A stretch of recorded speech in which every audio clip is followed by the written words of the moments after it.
ओम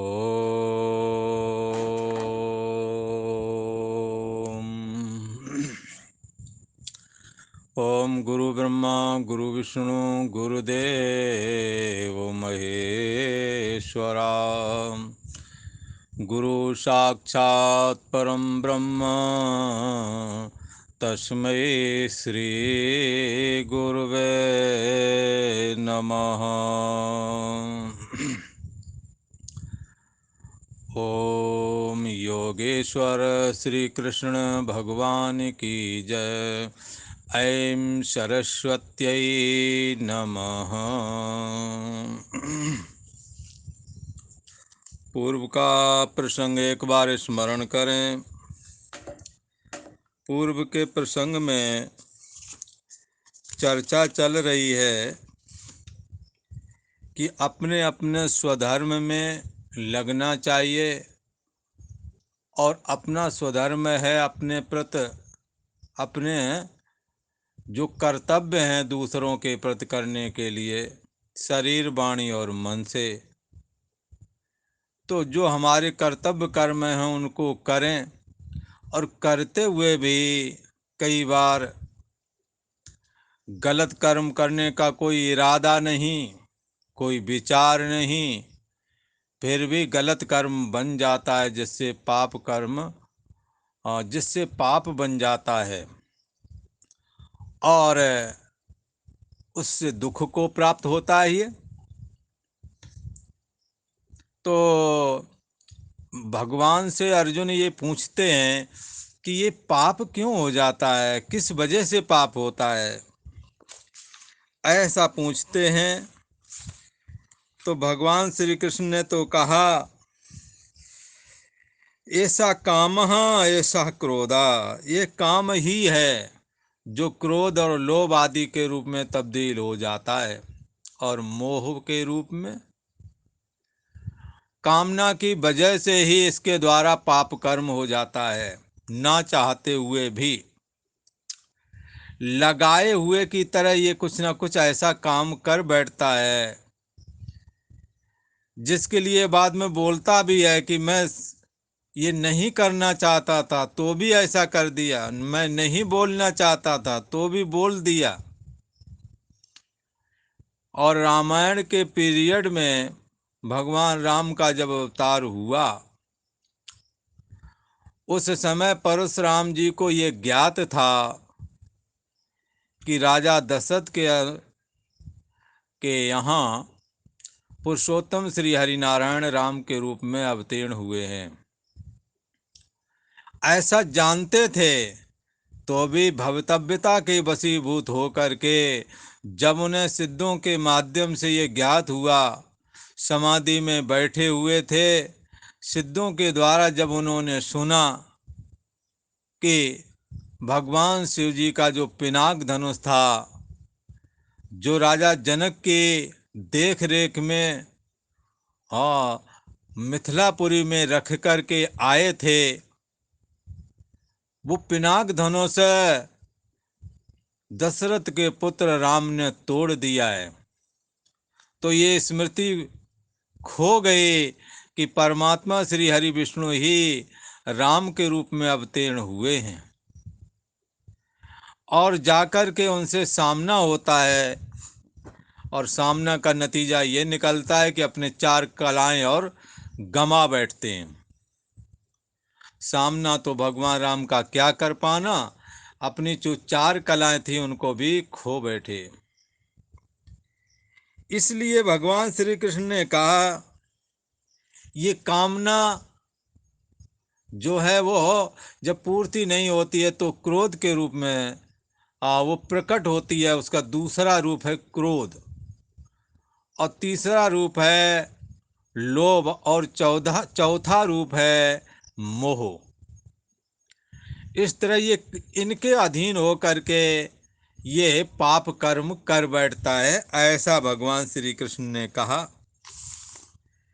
यद्यपि पाप कर्म इसमें है नहीं, ये पाप कर्म कहाँ है, शरीर मन बुद्धि इंद्रियों तक ही हैं, पर तुम्हारा स्वरूप निष्पाप है, अद्वैत सत्तात्मक चैतन्य जो समस्त बुद्धि देश का साक्षी है, जिसके लिए उपनिषद ने ऐसा कहा है कि चेतनस चेतना नाम एको बहुनाम, अनेक अहम अस्मि में एक ही चेतना संचार कर रही है। ये चेतना निष्पाप है, इसमें कर्म नहीं है, इसमें इसमें पाप और पुण्य भी नहीं है। इसी के लिए भगवान ने कहा कि न दत्ते कस्यचित् पापम न चैव सुकृतम विभो, अज्ञानेन अज्ञान से मोहित हुआ ये, अज्ञानेन आवृतम, अज्ञान से आवृत हो चुका है ये, ऐसा कहा। और जिसकी वजह से ये काम क्रोध लोभ आदि में फंसा हुआ पाप कर्म कर बैठता। भगवान श्री कृष्ण कहते हैं कि ये अद्वैत सत्तात्मक जो चैतन्य है, ये सबकी मैं है, सबका बुद्धि देश का साक्षी है, सबका आश्रय और प्रकाशक भी है। ये ऐसे ही ज्ञान को ढक लेता है जैसे अग्नि धुआं को। इस कामना से प्रेरित होकर के और कामना से ये मन बुद्धि इंद्रियां भी ग्रसित हो जाती हैं। तो ये ऐसे ही फिर सत्तात्मक चैतन्य जिसमें भी कभी जड़ता नहीं आती, जो कभी सोता जागता नहीं, ऐसा शुद्ध चैतन्य भी फिर ऐसे ही ढक जाता है जैसे धुआं से अग्नि ढकी होती है पर दिखती नहीं होती है अग्नि। और जैसे दर्पण के पर धूल बैठ जाती है तो चेहरा नहीं दिखता है, तो जैसे दर्पण गंदा हो जाता है तो कांच ढका हुआ सा प्रतीत होता है। और जैसे यथोल बेनावृतो गर्भस, जैसे गर्भ से जो जीव निकलता है, जब जन्म होता है तो उसका सारा शरीर जेर से, जाले के आकार का एक जेर जो होता है जिसमें ये पैदा होने वाला जीव जिसमें बंद होकर के पैक होकर के बाहर आता है, तो जैसे जेर के द्वारा ये बालक ढका हुआ होता है पैदा होने वाले समय में, ऐसे ही अद्वैत सत्तात्मक चैतन्य इस कामना से आवरण किया गया, इस कामना के द्वारा ढका गया है, ऐसा कहा। ये कैसा है? ये काम अग्नि के समान है। तुलसीदास जी ने तो कहा है, बुझे न काम अग्नि, तुलसी कह विषय वासना बहु घी से, मन पछतय है अवसर बीते। ये अवसर है कि किसी तरह से अपने को काम से बचाएं। तो इस अग्नि के समान कभी भी ना पूरा होने वाला ये जो काम रूप है, ये जो काम है, ये कैसा है? अग्नि के समान है। जैसे अग्नि में कुछ भी डालो स्वाहा, सब जल करके राख हो जाता है। इस कामना के लिए भी आप देखें, जब से आपने सूरत समाई और इस काम में आप आहुति देते ही रहे पर फिर भी तृप्ति नहीं मिली, ये अतृप्त ही है। आपका शरीर शांत हो जाएगा, कमजोरी आ जाएगी, पर इस काम को तृप्ति नहीं मिलेगी, आपका शरीर जवाब दे जाएगा, इंद्रियां जवाब दे जाएंगी, विषयों के भोगने की सामर्थ्य जाती रहेगी, पर इसकी जो है ये अग्नि के समान ये काम जो है इसकी वासना नहीं जाती। तुलसी कबीरदास जी ने तो कहा कि आशा तृष्णा ना मरे, मर गए शरीर। हाँ, शरीर तो शांत हो जाता है, प्राण शक्ति निकल जाती है।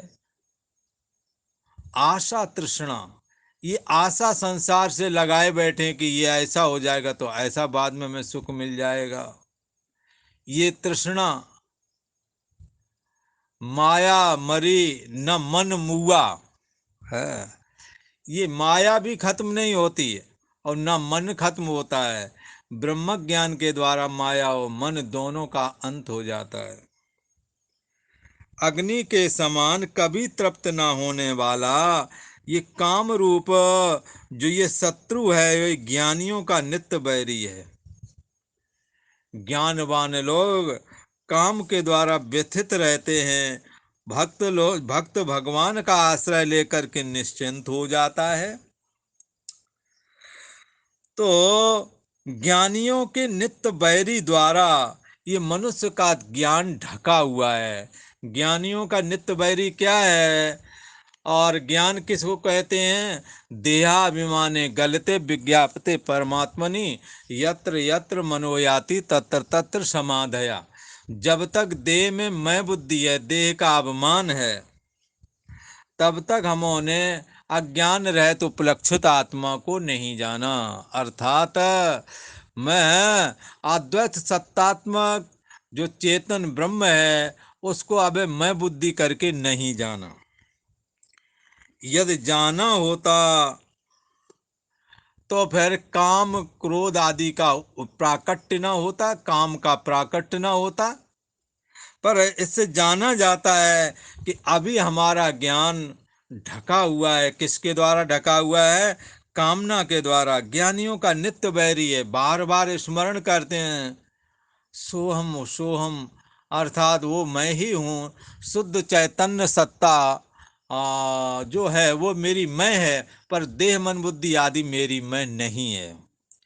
ऐसी स्मृति ज्यों ही ये भूलता है, ज्यों ही देहाभिमान आता है कि ये कामना उसको ढक लेती है। देहाभिमान के आते ही ज्ञानियों का नित्य बैरी क्या है? देह में मैं बुद्धि करना। देह से जब मैं बुद्धि हट जाती है तो ये इसका ज्ञान प्राकट हो जाता है। अग्नि के समान कभी पूरा नहीं होने वाला ये काम रूप जो ये शत्रु है, ये अग्नि के समान बताया गया, ये कभी तृप्त होता नहीं है। और ज्ञानियों के लिए तो नित्य बैरी है, बार बार स्मरण करते मैं देह नहीं हूँ। और जब तक देह मैं नहीं हूँ ऐसा भाव रहता है, फिर काम का अंत होने लगता है। पर ज्यों ही देह में मैं बुद्धि आ गई, इंद्रियों में आ गई, अहम अस्मि में आ गई, तो फिर क्या है? ये इसका ज्ञान तो खत्म हो जाता है। और ये अद्वैत सत्तात्मक चैतन्य जो उसकी मैं है वो उसका उसमें अहम नहीं रह जाता। तो नित्य ज्ञानियों के लिए तो फिर ये नित्य बैरी हो गया है। यदि देहाभिमान गलत हो गया है तो काम का फिर कोई बस नहीं चलता। पर देहाभिमान जैसे ही प्राकट होता है कि फिर ये काम सवार हो जाता है। और काम सवार होकर के कैसी स्थिति बना देता है? जैसे बालक गर्भ से ढका रहता है और जैसे दर्पण पर गंदगी आ जाने से दर्पण ढक जाता है, और जैसे धुएं से अग्नि ढक जाती है, ऐसे ही इस कामना से इसका जो ज्ञान है, ज्ञान क्या है? बुद्धि देश का और अहम देश का जो साक्षी है, आश्रय और प्रकाशक, उसी को ज्ञान शब्द करके यहाँ ग्रहण करना। तो ज्ञानियों के नित्य बैरी के द्वारा, नित्य बैरी है कामना या काम कहो, तो नित्य बैरी जो काम है उसके द्वारा इसका अद्वैत सत्तात्मक चैतन्य ब्रह्म सोहम अस्मि वो मैं ही हूँ, ऐसा करके ये बात विस्मृति हो जाती है। इसकी तरफ अज्ञानता छा जाती है, ढक जाता है ये ज्ञान। फिर तो गुरु और शास्त्र की कृपा के द्वारा श्रवण मनन निध्यासन करें, तब किसी तरह से देहाभिमान गलित होवे और अपने निज स्वरूप में स्थिति लाभ को प्राप्त कर पाता है, ऐसा कहा। तो ये काम रहता कहाँ है? काम का वास स्थान कहाँ, कहाँ निवास करता है? ऐसी जिज्ञासा होने पर कहते हैं, इंद्रियाणि मनोबुद्धि रस्याधिष्ठानमुच्यते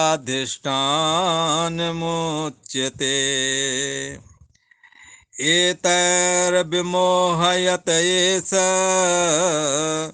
ज्ञानमावृत्य देहिनम् इंद्रियाणि मनोबुद्धि अस्याधिष्ठान उच्यते। ये काम कहाँ रहता है तो सुन लो अच्छे से। ये काम रहता है इंद्रियों में, और इंद्रियों के माध्यम से प्रवेश कर जाता है मन में। और मन के माध्यम से प्रवेश कर जाता है बुद्धि में। ऐसा कहा। इसके अधिष्ठान इंद्रियां बाह्य विषयों को ग्रहण करती हैं। जब बाह्य विषयों विषयों में जाती हैं तो विषयों की कामना उदय हो जाती है। तो फिर ये काम कहाँ से काम कहाँ रहता है, कहाँ से गया तो कहते हैं इंद्रियों में गया। इंद्रियों से कहाँ गया? मन में गया। मन ही सुखी दुखी होता है। हाँ, मन में ही कामनाएं होती हैं। मन जैसा चाहता है वैसा ये देह इंद्रियां सब करने लग पड़ते हैं। इसलिए इंद्रियां, मन और बुद्धि, इन सब में ये सब जो है मन, इंद्रियां, मन और बुद्धि, ये सब काम के निवास स्थान हैं। काम जो है ना, ये यहाँ रहता है, इंद्रियों में रहता है, मन में रहता है, बुद्धि में रहता है। ये सब इसके रहने के स्थान कहे गए हैं। अधिष्ठानम उच्यते है। ऐसा काम एत ही ज्ञानम आवृत्य। ऐसा एत ही, यह काम जो है, एतई का मतलब होता है इन मन बुद्धि और इंद्रियों के द्वारा ही ज्ञानम आवृत, ज्ञान को आच्छादित करके देहिनम विमोहति, जीवात्मा को मोहित करता है। ऐसा कहा। इंद्रियां, मन और बुद्धि इसके निवास स्थान कहे गए हैं। और ये काम करता, ये जो काम है ना, ये सीधा सीधा किसी को भोग नहीं देता।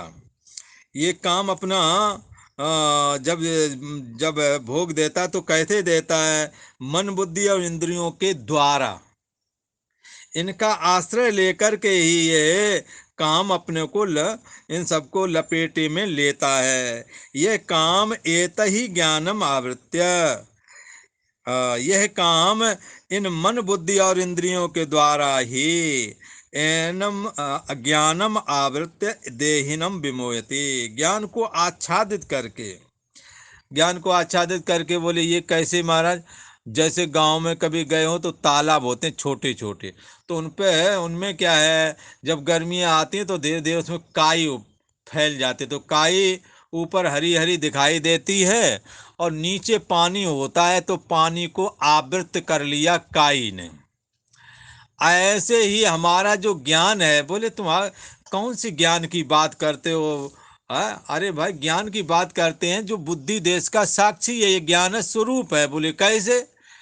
बोले ऐसे अभी जागृत अवस्था में तुम जान रहे हो जगत को। बोले जान रहे हैं। किसके द्वारा? इंद्रियों को। इंद्रियों को तुम जान रहे? बोले जान रहे।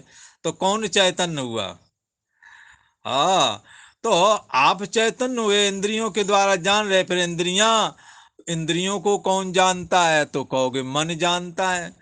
और मन को कौन जानता है? तो बुद्धि जानती है। और बुद्धि को कौन जानता है? बुद्धि को सीधा सीधा तुम जानते हो, या हम जानता है। अहम अहम प्लस आत्मा दोनों मिलकर के बुद्धि को जान रहे हैं। बोले कैसे जान रहे होंगे? ऐसे जान रहे हैं जैसे आप दर्पण के सम्मुख खड़े हो जाएं तो दर्पण के अंदर आपका चेहरा दिखेगा। तो ये जो गर्दन ऊपर जो तुम्हारा मुख है, इसके अलावा एक अलग मुख और तैयार हो गया जो दर्पण में दिखता है। ये दर्पण में दिखने वाला मुख ही प्राया करके, इसी को देख करके प्राया करके कहा, गर्दन के ऊपर वाला मुख तो किसी ने देखा ही नहीं। जब भी देखा गया है तो दर्पण वाला मुख ही देखा गया है। तो ये दर्पण वाला मुख जो है, अपने होने के लिए तीन चीजों का मोहताज है। तीन चीजें इसमें होना चाहिए। एक तो गर्दन वाला मुख होना चाहिए, दूसरा दर्पण होना चाहिए, तब दर्पण में आप प्रतिबिंब बनता है। तो इसी प्रकार से दर्पण में जो प्रतिबिंब है, इसको जीव की दृष्टि से दृष्टांत में ग्रहण करना है। अहम अस्मि में जो साक्षी आत्मा का जो अद्वैत सत्तात्मक चैतन्य है, इसका बुद्धि में एक प्रतिबिंब पड़ता है। बोले महाराज वो प्रतिबिंब कैसा है? अरे कैसा क्या, आपको जो आपको आपको लगता है मैं हूं, ये उसका प्रतिबिंब ही है। इसको जीव कहते हैं। इसके ये बुद्धि को भी जानता है। अब बुद्धि आज हमारी बुद्धि कुंठित हो गई, अब काम नहीं कर रही। आप बुद्धि को जान रहे हैं, पर अपना होना ना होना भी जब जाना गया तो आपने अपने अस्तित्व को अर्थात अहम को जाना कि अभी तक है, अभी तक रहा, अब नींद आने के बाद इसका अभाव हो गया। तो इसका जो जानने वाला भाव और अभाव का जो जानने वाला है, अहम अस्मि का होना जिसके द्वारा जाना गया और जिसके द्वारा मैं कुछ भी न जाना, ये भी जाना गया है। ये कोई जड़ होगा क्या? ये ज्ञान स्वरूप नहीं हुआ, ये ज्ञान स्वरूप है। ये अद्वैत सत्तात्मक चेतन है। ये चेतनस चेतना नाम एको बहु नाम, यही एक चेतन है जो सभी की बुद्धि देश में अहम अस्मि को भी जान रहा है। ये ज्ञान स्वरूप है, इसी ज्ञान की बात कर रहे हैं। ये काम रूप जो शत्रु, ये जो काम रूप शत्रु है, इसके द्वारा यही ज्ञान ढक जाता है। देह में मैं बुद्धि हो जाती है, फिर देह को ही सब कुछ जानते हैं, पर अपना साक्षी आत्मा अद्वैत सत्तात्मक चैतन्य जो है उसको अपना मैं करके ये स्वीकार नहीं करता, ना ही जानता है। जैसे दर्पण में अपने मुख को जो देखता है, वो गर्दन के ऊपर अपने मुख को नहीं देख पाता है। ऐसे ही अहम अस्मि को जो जानता है, अहम अस्मि का जो जानने वाला है, वो जानने में नहीं आता, पर सच्चे अर्थों में रहता वही है। पर अहम अस्मि जो जानने में आ रहा है, कभी थोड़े समय बाद कुछ भी न जाना ऐसा जानने में आने लगेगा। तो होना ना होना जिसके द्वारा जाना जाता है, वो चैतन्य सत्वा अद्वैत है, चेतन मात्र है, अत्यंत प्रिय है, इसलिए उसको आनंद भी कहते हैं। ऐसा जो परम ब्रह्म परमात्मा है, उसी को यहाँ ज्ञान शब्द करके ग्रहण करना। ये ज्ञान के लिए कहते हैं कि ये जो काम है, मन बुद्धि और इंद्रियों के द्वारा ही मन में अहम आ जाएगा, संकल्प विकल्प करके मन विषयों में भटक जाता है और मचल जाता है। ये मन विषयों में जाता है और समझाने से समझे ना, और जितना ही इसे समझाऊं उतना ही ये मचल जावे। ये मन बड़ा चंचल है, समझाने से समझे ना। समझाने से भी ये समझता नहीं है। इसके मचल जाने से हमारी इंद्रियां, मन बुद्धि सब मन ही की ओर मुड़ जाती है। यदि विज्ञानमय कोश का जब आश्रय लेते हैं, वो कब? जब शास्त्र का श्रवण प्राप्त हो, आचार्यों का सानिध्य प्राप्त हो, संतों की कृपा हो और शास्त्र का श्रवण प्राप्त हो, तो विज्ञानमय कोश विकसित हो जाता है। फिर विवेक पूर्वक ये जीवन जीता है, विवेक पूर्वक इसका चिंतन होता है, विषयों से विवेक पूर्वक अपने मन को लौटा लेता है। तब इसको कहते हैं विज्ञानमय कोश का राज्य और मनोमय कोश का राज्य। जब मन मनमानी करता है तो बुद्धि को भी उसकी है और उसके शासन में आना पड़ता है। और जब बुद्धि शास्त्र संस्कार से युक्त होती है, परमात्मा की शरण ग्रहण करके साधक जब शास्त्र का श्रवण मनन निध्यासन करता है, तो बुद्धि बलवान हो जाती है और बुद्धि के शासन में मन आ जाता है। उस बुद्धि के द्वारा श्रवण के माध्यम से वो अपना बुद्धि देश का जो साक्षी है, जिसको ज्ञान मात्र कहते हैं, इसी को सतमात्र कहते हैं, इसी को चेतन मात्र कहते हैं, इसी को ब्रह्म कहते हैं, इसी को आत्मा कहते हैं। ऐसा जो ये तत्व है, ये ज्ञान स्वरूप है। ये ज्ञान स्वरूप सदा रहता है, इसलिए इसे सत भी कह देते हैं। इसकी प्रियता का कभी अभाव नहीं होता है, इसलिए इसको सत चित आनंद भी कहते हैं, सच्चिदानंद ब्रह्म भी कहते हैं इसे। तो ऐसा ये सच्चिदानंद ब्रह्म, ऐसा ये ज्ञान स्वरूप परमात्मा, हाँ, काम जो है मन बुद्धि और इंद्रियों का आश्रय लेकर उसको ढक देता है। जैसे पानी काई के द्वारा, जैसे काई पानी को ढक देती है, ऐसे ही ये काम, हाँ, महान आत्मा जो सत्तात्मक है, चैतन्यात्मक है, प्रिय है, अद्वैत सत्तात्मक चेतना को भी, जो समस्त बुद्धि देश का साक्षी है, उसको भी उसके ऊपर आवरण कर देता है। कहा ये कैसे आवरण कर देता होगा? जब समस्त बुद्धि देश का साक्षी है तो कहीं तो जगह बचनी चाहिए थी। सबको आवरण कैसे कर दिया? तो कहें सबको आवरण करने का मतलब, नहीं, अब तुम्हारे को आवरण करने का मतलब तुम्हारी बुद्धि देश की विवेक शक्ति को खत्म कर देना। बुद्धि में जब दे मैं हूं ऐसा भाव आ गया तो बुद्धि की विवेक शक्ति खत्म हो गई। और जब बुद्धि में ये आया कि मैं दे नहीं हूं, दे के संबंधी मेरे नहीं है, तो बुद्धि में विवेक पैदा हो गया। इस विवेक के द्वारा ये बुद्धि अपना और मन और देहाभिमान का त्याग करके और अपना त्याग करके मन बुद्धि के तल का जो अभिमान है, और इस मन बुद्धि का जो अभिमान और जो इसके धर्म है मन बुद्धि के, इनका त्याग करके शुद्ध चैतन्य में अपनी स्थिति लाभ प्राप्त करता है। तब इसे कहेंगे ये बुद्धि विवेक, तब बुद्धि के लिए कहेंगे अब आवरण भंग हो गया। जब ये देहाभिमान से ग्रसित रहता है तो मन इंद्रियों के द्वारा विषयों में विचरण करता है, देहाभिमान पुष्ट होता है।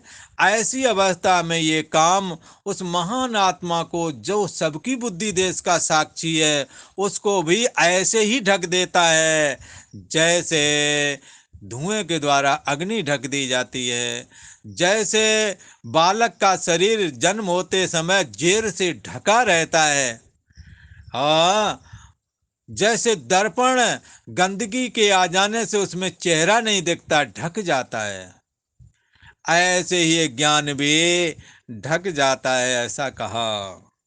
ये ज्ञान कहने का अभिप्राय यहाँ महान आत्मा से ही है। अद्वैत सत्तात्मक चैतन्य जो कि समस्त बुद्धि देश का साक्षी है, वही तुम्हारी बुद्धि देश का साक्षी है।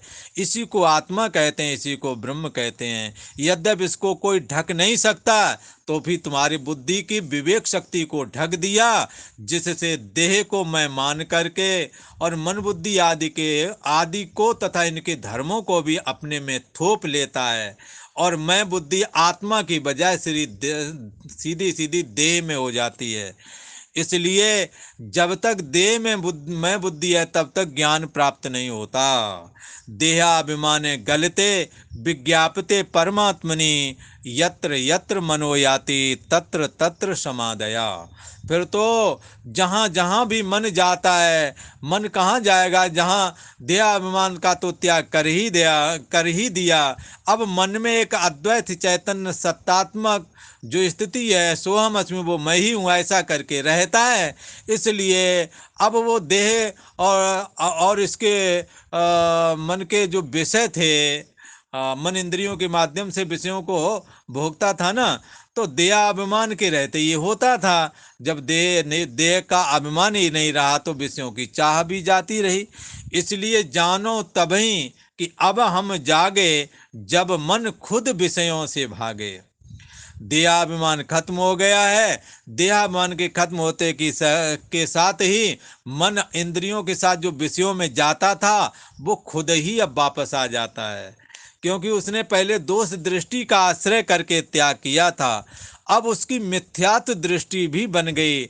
जैसे स्वप्न के धनपुत्र स्त्री आदि मुझे जो दिखे वो थे नहीं, भाषित हो रहे थे, ऐसे ये जगत भी भाषित होता है। ऐसा मन और बुद्धि ने निश्चय किया है, इसलिए विषयों में जाता है, पर मन खुद विषयों से भागे। विषयों में जाता तो है पर लौट आता है, सोचता है मेरा मन अनंत कहाँ सुख पावे, जैसे उड़ जहाज का पंछी फिर जहाज पे आवे। यही भगवान श्री कृष्ण हैं जो बुद्धि देश के साक्षी हैं। विषयों से भाग करके मन जब वहाँ संतुष्ट नहीं होता तो फिर मूल में आ जाता है। सोहम सोहम की झीनी धुन से अपनी सूरत जगाता है। हाँ, श्वास सड़क पर चले संत जन गगन महल को जाते हैं। और गगन महल में अर्थात आकाश की तरह निर्विकार जो अद्वैत सत्तात्मक चैतन्य है उसमें मैं बुद्धि करके स्थित हो जाता है। तो इस प्रकार से ये फिर क्या होता है, जो ये काम मोहित करता है, जब इन मन और इंद्रियों का जब कंट्रोल किया गया, क्योंकि ये काम इन्हीं में बैठा हुआ था। क्या कंट्रोल किया? मन विषयों में नहीं जाने दिया। कैसे नहीं जाने दिया? दोष दृष्टि का आश्रय किया और फिर मिथ्यात्व दृष्टि का आश्रय किया, और ऐसा करके मन को विषयों से जाने से रोका। और इसी प्रकार इंद्रियों को रोका। मन और इंद्रियों को जब रोक लिया तो देहाभिमान को शास्त्र का बारंबार चिंतन करते हुए, निदिध्यासन करते हुए देहाभिमान को गलित कर दिया। जब ऐसा कर देते हैं तो काम का अंत हो जाता है। इसको कहते हैं ब्रह्मज्ञानी। ऐसे ब्रह्मज्ञानी महापुरुष को फिर माया नहीं पकड़ती। जिसने अहम का अंत कर दिया, जिसने देहाभिमान का अंत कर दिया, जिसने मन और इंद्रियों से विषयों की चाह खत्म कर दी, तो फिर माया क्या करेगी? माया का अंत हो जाता है। ब्रह्म ज्ञानियों के लिए माया का अंत होता है और बाकी किसी के लिए माया का अंत नहीं होता। भगवान की शरण ग्रहण करके जो भगवान का चिंतन करते हैं, ऐसे भक्तों के लिए भी माया का अंत भगवान स्वयं कर देते हैं। भक्तों के ऊपर भगवान कृपा करते हैं और माया का अंत कर देते हैं, जैसा कि उन्होंने गीता में ही वचन दिया है। भगवान श्री कृष्ण ने क्या कहा है? दैवी ही ऐसा गुणमयी मम माया दुरतया मामेव ये प्रपद्यन्ते माया मेताम तरंतते। ये त्रिगुणात्मक जो माया है, हाँ, ये बड़ी दुस्तर है।